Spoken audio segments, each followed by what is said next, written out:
You singles, you young people, learn to enjoy your singleness. You don't need a man to complete you. You don't need a woman to complete you. Why? Because you are complete in him, who is the head of all principalities and powers. And if you have him living at your inside, all this, you can't have the Holy One. You can't have love. You can't have the person of love and you are begging for love. There is something wrong with your understanding. So learn to enjoy your singleness. Maximize your singleness. I tell you, this is your singleness is the best. Your singlehood is the best time of your life, because when you marry, you will be craving to be alone and you will not see it. Because if you take 1 minute alone, bills will not be paid. If you take 1 minute alone, children will not eat. If you take 1 minute alone, things will spoil. So this is the best time of your life. Me, sometimes I deliberately leave the house. Sometimes I will close. I will just sit down there, let me run away. But now, all this you want to love, you want to be in a relationship, is doing a lot of harm than good. Max, tell somebody you are complete in him.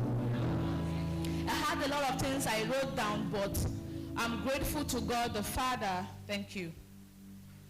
While I was trying to get what I would teach, the Lord began to take me on a journey, and he began to show me the areas he wants me to deal on.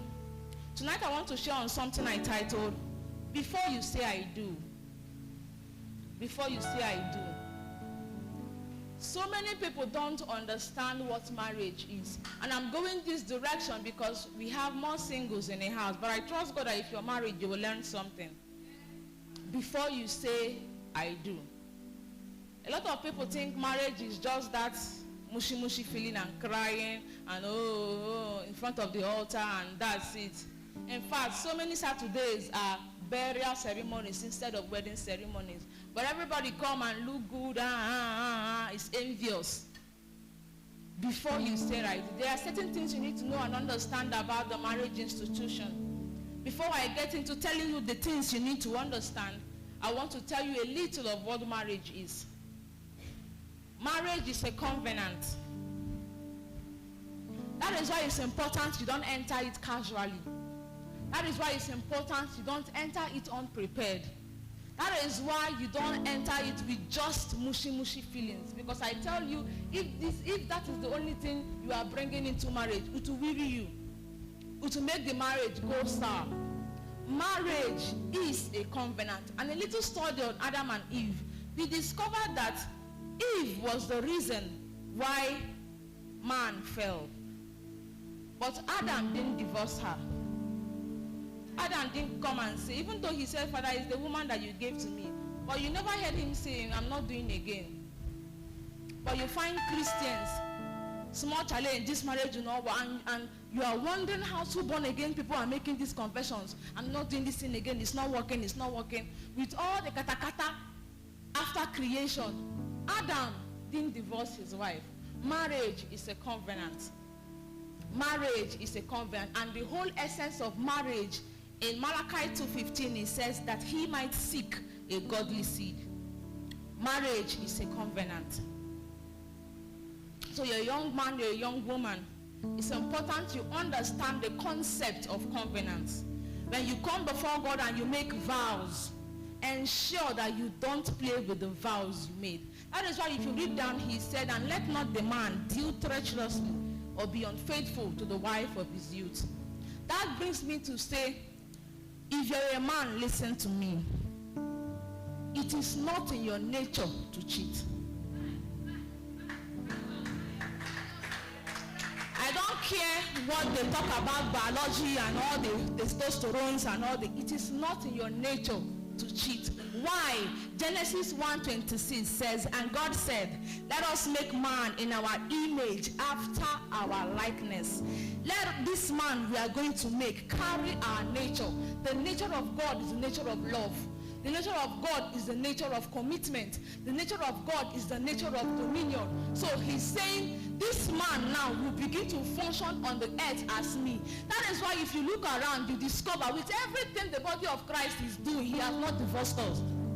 With everything, children of God, even before you came here, you know the sin that you just sinned, but you are just standing here and dancing and praising him. But he has not cheated on us, not one day, and he's not planning to. It is not your nature to cheat. Don't allow the world to give you another standard.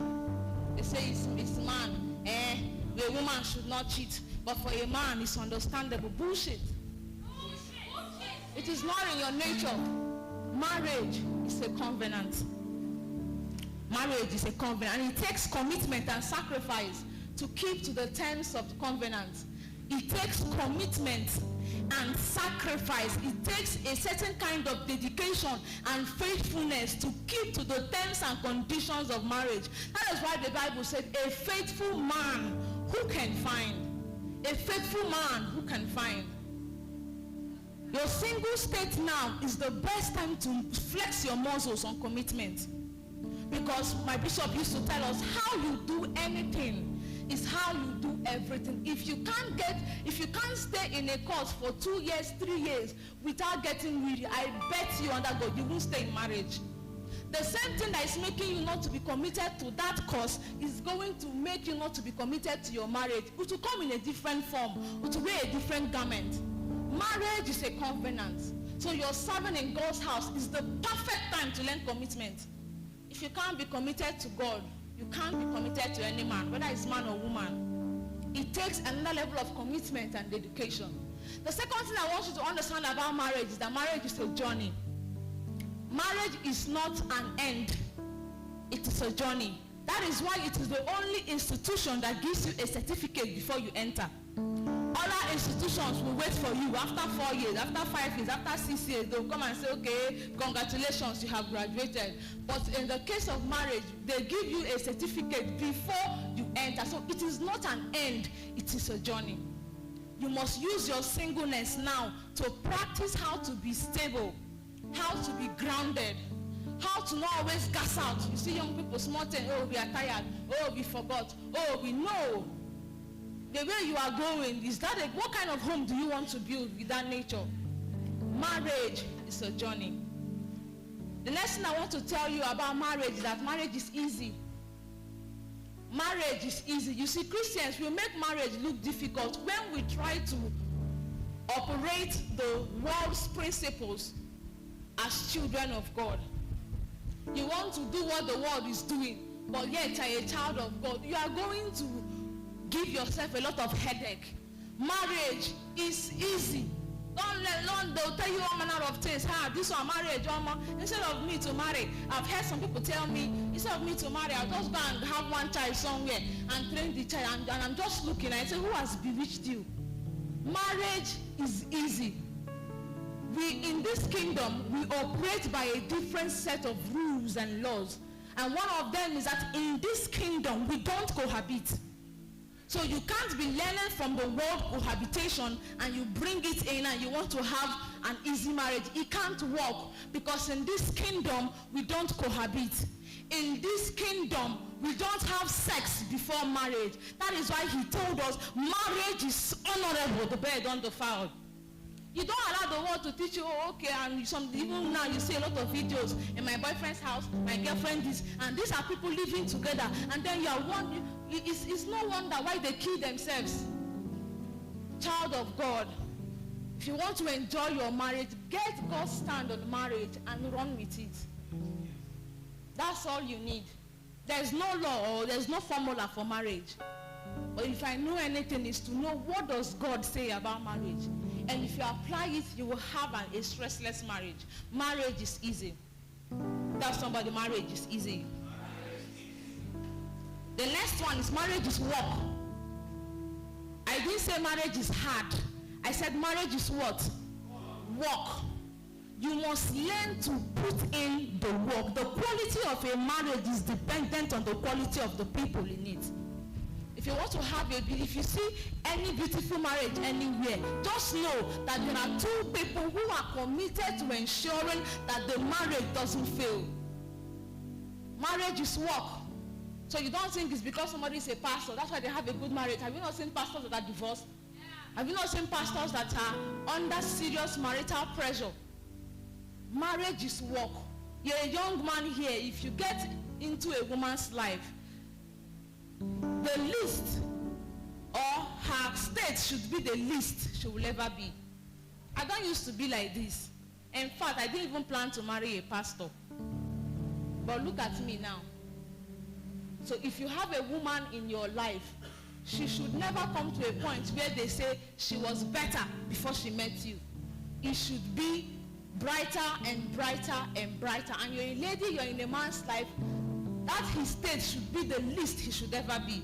It's not they now met you, before you know it, things are spoiling, things are scattering, nothing is working, no progress, no direction, no nothing. Hallelujah. So marriage is work. Marriage is work. The woman in your mind, young men, it doesn't exist. You want that perfect woman, it doesn't exist. You must learn to find the one who assists your purpose, train her, educate her, work on her. Don't you see what he says in Ephesians 5? You should love your wives as Christ loved the church and gave himself for it, that he might present it unto himself. So you are a woman is in your life. You should do everything in your power to ensure that she is better. God had to send his son Jesus to redeem us back to us. If God can send his only begotten son, that means he is saying that you should learn the act of sacrifice. If you want to enjoy a good home, just take these tips I'm giving you and you're good to go. You're a man, you must learn to sacrifice. Love your wife as Christ loved the church. If you're ashamed of your wife, you should be ashamed of yourself.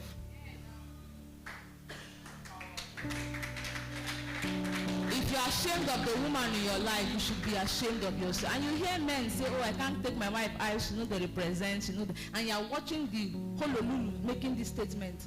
What happened to your brain? What do you understand about marriage?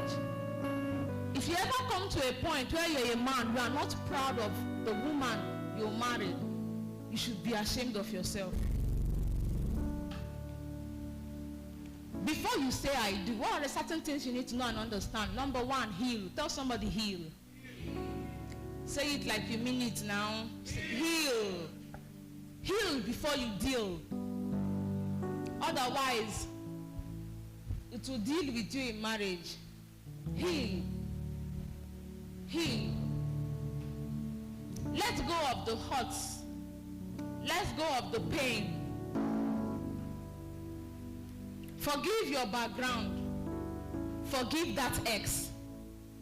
You see, forgiveness, just like Pastor was sharing this morning, it's not for the person you are forgiven, it is for you.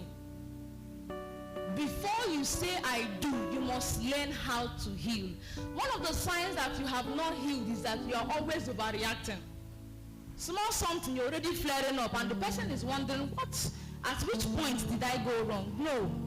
That overreaction is a sign that you are treating the person as the one that hurt you. That means you have not healed. So heal. Because in marriage, offenses shall come. If you have not healed from your past, you won't do much in marriage. You will be a sadist. What kind of marriage do you want to have? People will look at your marriage and they say, oh wow, oh my God, run am for me, oh please, I beg, as you do for this person, do for me. You must learn to heal. You must learn to heal. Healing is between you and the Holy Spirit.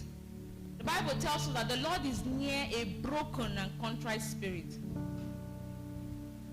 Heal before you deal. So that you don't enter into marriage and you're hurting the person because you have not healed. If you are here and you ever have an ex, you should not have anything to do with that ex. Now, that is not malice. That is not malice. That is wisdom. That is wisdom. Else, you will find yourself making unhealthy comparisons. I told somebody that was dating somebody, then broke, then went back to the ex. I thought, why are you going back to your vomit? And then you still come and tell me this one happened, that one happened. So what are you doing there? Heal. A few months ago, a young lady was telling me she was having some 1 or 2 issues, relationship issues, and she was telling me she doesn't think she can ever have sex in her marriage. She had a series of trauma of the past. And I told her no. Many reasons why a lot of people marry is to have sex. So you can't punish somebody's son because you have not healed. That is why you don't get into a relationship without healing. There is no kind of understanding. How many years will you stay and understand before you heal? No. Heal. Heal. You're a young man here. It's okay to cry. I don't care the narrative the world has told you. You're a man. Man up. No. You're a human being first. That is why you see in many marriages it's the men that die. Because they bottle up a lot of things. Bottle it up, bottle it up, bottle it up, bottle it up, and then the heart one day just fails. If it means you going somewhere, book a hotel on the AC and then cry inside there, cry. Me, I like to cry because when I cry, it's as if everything I'm feeling just goes out with tears. So if you're a man, it's okay to cry. If you're a man here and the only way you can show a woman love is to have sex with her, you have not healed. There is something wrong with your foundation, and we need to go back to that foundation and find what is causing it. Because a real man will not defile a woman. And that's the truth. I don't care what you want to explain now. But a real man will not defile a woman. Heal. Heal. Some of you still carry your ex's number on the head. You still call them. Why? Why? Some persons still say that your ex is your bestie. How? Especially in cases where you have fornicated with this person. You see, the evil thing with fornication is that nobody forgets who they slept with. You must be a serial womanizer to forget who you slept with. And that's the sad thing. Even if the person comes, you have forgiven, you have moved on, but deep down you know I don't sleep with this one. So she's standing with her husband. You are looking at the man, and this is your girl, I know what she likes.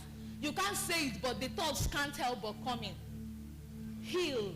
Don't enter a relationship just hey, you've not healed. You're looking for emotional cushioning, soft landing, and then you make a mess of yourself. Why? Because you don't heal. And that is why statements that come from hurt look like men are scum, fear women, you go the trust woman. These are statements that are born from hurt.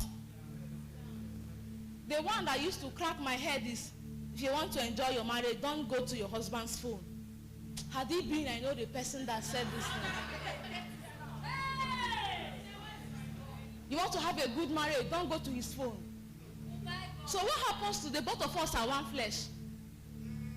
If you're a young lady, don't marry a man, you don't have all his passwords. Yes. Don't marry a man you don't have access. If you are dating somebody here now and the person says, don't touch my phone, break the relationship. That's a red flag. Because the day demons will move you to the phone and you discover something, he can kill you for it. And then you go to the afterlife on time. My husband's phone is open. All his phones. I have access to all his accounts. I'll tell him, if I want to make you now, move money to my account, delete it, you will not go know. He doesn't even know my password. He's not interested in knowing my password. But I know all his about how many bank accounts now. I have all the passwords. Don't allow them tell you, if you want to clap, clap. But don't allow children of the world. You even hear people on the altar say it. Don't go. Now, I'm not telling you now that every time you tell your man, give me your phone, they say you should be open. No, that's not it. Don't even marry somebody you cannot trust. But then again, don't marry someone whose phone is not open to you. You don't have any. My husband, I have his emails, I have the passwords, I have every. So heal. You're a young lady here. Every time you are burning your face, hard girl, my friend, go and heal. If not healed, there is something that's making you harden. That you are hard is not femininity. That face that you are doing hard, nothing touches you. Emotionless human being, go and heal. Go and heal. Tell somebody, go and heal. Yes.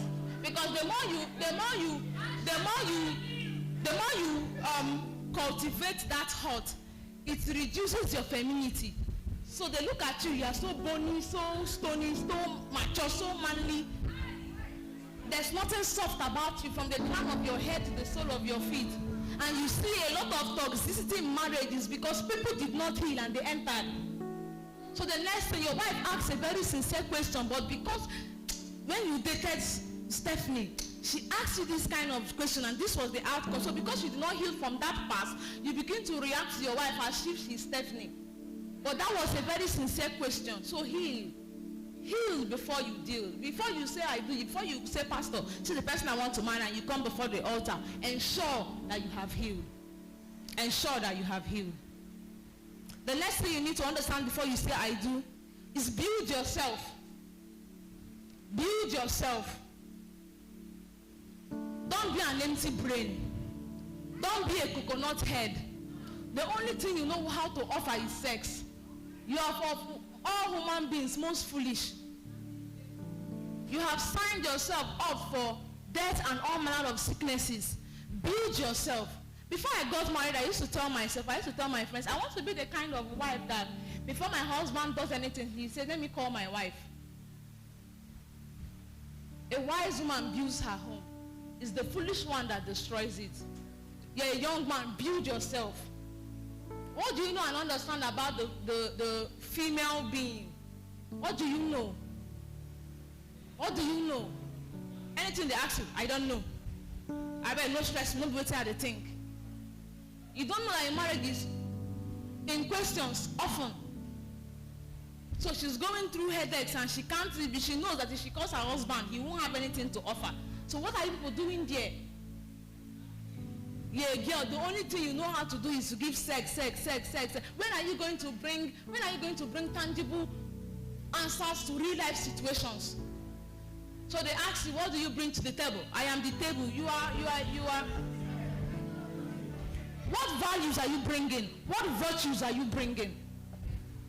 The only thing you know is monkey style, bag style, all the styles in the universe.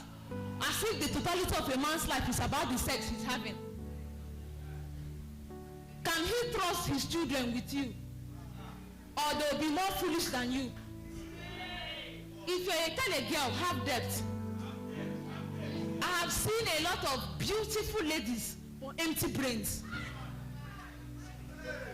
Beauty without virtue, values, intelligence, smartness is like putting a ring on a pig's nose. Fine girl, coconut head. You don't know anything. You don't know anything about how to raise godly children. You don't know anything about how to be the right helper for your husband. You don't know anything. You don't know that as a young lady, you get married, you are going to be a midwife, you're going to be a doctor, you're going to be a consultant, you're going to be a counselor, you're going to be a mother, you're going to be a wife, you're going to be all manner of things. Sometimes I will tell them at home, I have become all things for all of you. It's a lot of work. Build yourself. They say you are going for this training. Don't come and say, it's not my turn. I don't all this church. Go for that training. You don't know the one that is going to give you the wisdom that you need, that will save you in the future. You're always selecting. What is the topic? This one is too churchy. I'm not going. No. Build yourself. Read books. Read books. Some time ago, last week, somebody was telling me about someone that was in that had marriage crisis that eventually led to divorce, and she was telling me that this person always used to say, I'll be a marriage counselor, I'll be a marriage this, I'll be a marriage that. I have read all the books, so it's not possible that my home. And you are seeing a person that have read all these books, and how will you read all these books and you can't keep your home? You can't keep your husband. Me, I have bobbed my hair. I've changed style. You are still there doing my Lord like the video that we saw. Your husband is telling you I'm perishing. You're saying, God, give me souls. The soul in your house, you've not won it. How do you think you want to conquer the world? Build yourself. Build yourself. I would have read a lot of scriptures, but I don't have time. So read books, attend seminars, attend meetings, learn a skill. Before you say I do, work out your finances.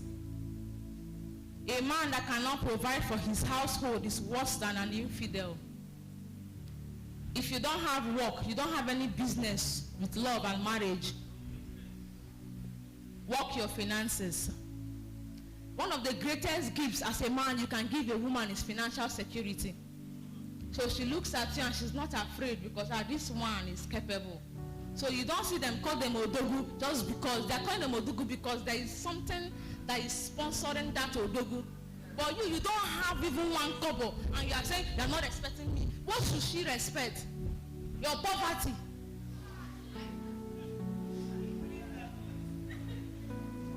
Work on your finances.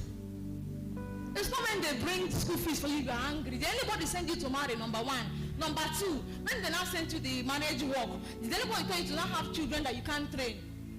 So that you're angry, people should leave me, I'll not kill myself. You will kill yourself because Christ loved the church and gave himself for it. You will kill yourself.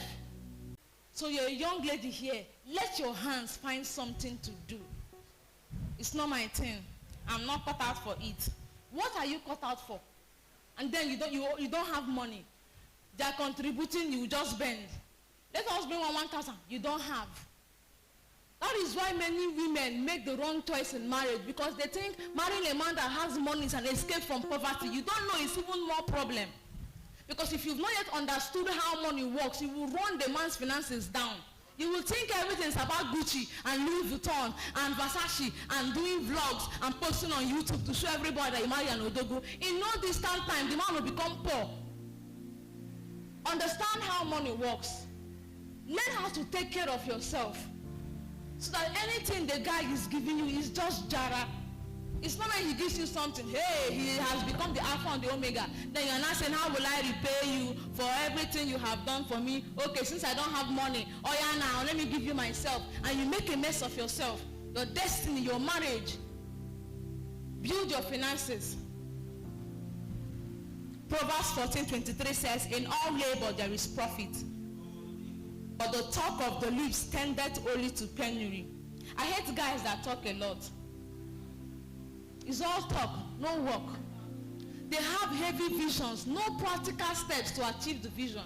This thing that you are saying, okay sir, no problem sir, I believe in you. What are the steps that you are going to take that will bring you to this vision? Nothing, just empty talks. Empty talks. It says, in all labor there is profit, but the talk of the lips tendeth only to penury. Ask any poor man now, what were your plans? What are your plans? Give you a myriad of plans. How do you plan to achieve them? Nothing. And they get offended at young people that are rich and doing well. Work your finances. If you're a lady, all this begging. That's why, because you have begged a lot, they now feel they have license to press your nash and press your breast and come to your house unannounced and demand for sex. And you, as foolish and stupid and empty as you are, that's the only thing you have to offer because you don't have anything. Now, Val, everybody saying, gifts. You won't buy any gift. You just sit down there waiting for them. Did they buy for me? Okay, they did not buy for me. Okay, no problem. Okay, they bought for me. Okay, me, I don't have money to buy for you too. So just take me as I am. You are the sacrifice. You are the altar. And just so you know, men, every woman is an altar. Don't enter them anyhow.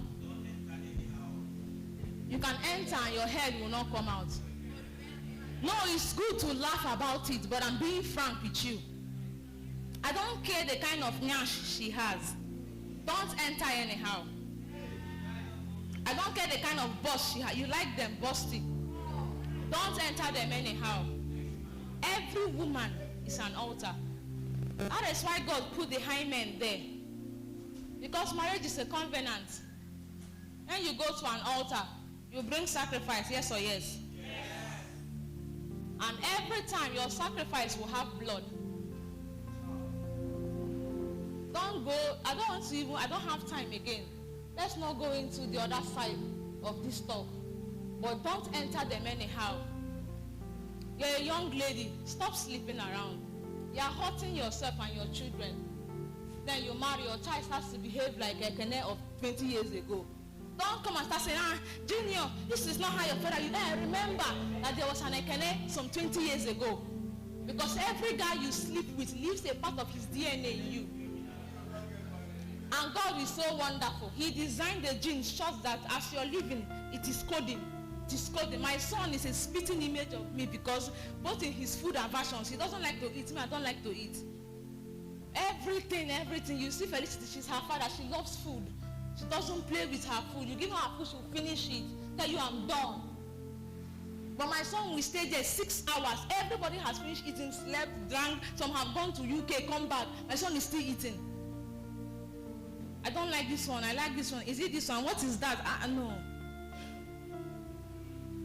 Stop sleeping around. I don't know how else we are going to say it and preach it. But I pray for you. If that is a weakness in your body, upon this mountain tonight, the Lord is bringing healing to your body in the name of Jesus. We don't have time, but let me just, maybe another day I had to rush through it because we don't have time. Hallelujah. What brought us to this talk was work your finances, please. There are so many things. I even have images of cars I said I'll buy for my husband.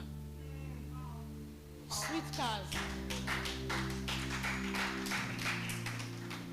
I love to give my husband gifts. I just like to give him gifts. I like to see that in his wardrobe, 80% of the things there is me that bought it. Because I know the Lord is raising him up and raising sons. So I don't want my sons to compete with me. Now that the Lord is giving me energy, let me do the one that I can do. And that's the beautiful thing. It's not you don't have. When will you have? Work your finances if you're a young lady. Work your finances if you're a man. You don't have money. Nothing concern you, concern relationship and marriage.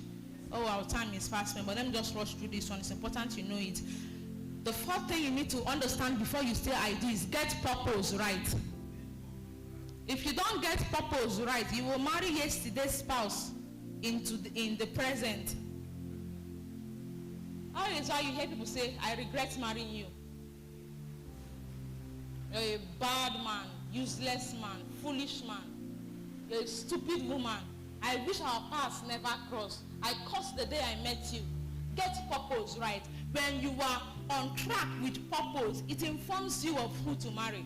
Some of you, the persons you are dating now, deep down you know, this is not the kind of husband I want for myself. This is not the kind of wife I want for myself. But you are just there because you don't even know what you want. And if you don't know where you are going, everywhere will look like it. First time I went to Lagos, my auntie told me, when you get to Sele, stop. Oh, I said, okay, I was telling driver Sele. I didn't know there were several Seles. They just told, I just saw Sele. I just came down with all confidence. I called my auntie, Mama Sele. Oh. She said, you can't be a Sele by this time. I said, but I'm at Sele now. I'm inside Lagos. I've passed welcome to Lagos. I'm in Sele. So somebody listened to our conversation and said, oh no, this is not a Sele. So let me talk with your auntie. And she spoke. She told me where I was. With all the traffic inclusive, I need like 4-5 hours to get to the Sele. I said, Wahala. So if I had stopped here, what would have become of me? I had to quickly say, driver, wait, this is not my bus stop. Let me enter back. If you don't have purpose, anywhere will look like it. Anywhere will look like it. Purpose is the essence of your existence. If you take a fish out of the water, you frustrate the fish, you suffocate it. That is how purpose is. If you take my husband out of his purpose, which is ministry, if I ever do that, I will suffocate him. I will frustrate him because his whole purpose is ministry. That is why you're a young man. Find your purpose. Get it right first, which will inform you of the kind of helper you need.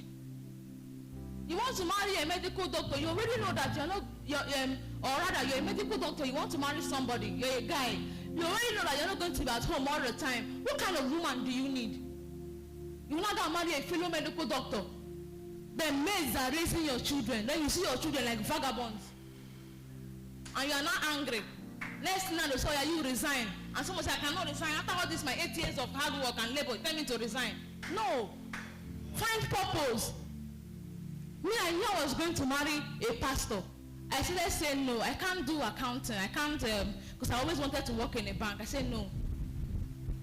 I will have to give my husband all my support. If I'm working, it will distract me. So I have to say no. I have to find something that I can do that will not take me a place from my assignment in his life, which is to be his helper.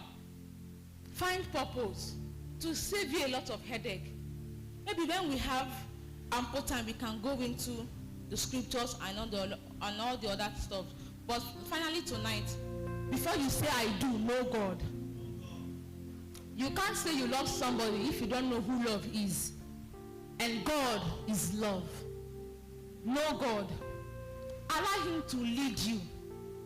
Allow him to guide you. Allow him to instruct you. Learn how to submit yourself to his will. He has your best interests at heart. That is why he told you, I know the thoughts that I think towards you. Some of you, he has told you, end this relationship now, but your carnality and lust will not allow you to break it. I know the thoughts I think towards you, thoughts of good and not of evil, to give you a future and a hope. Know God, because certain times in marriage, you will find yourself on your knees. So it's better that you're on your knees in the place of prayer.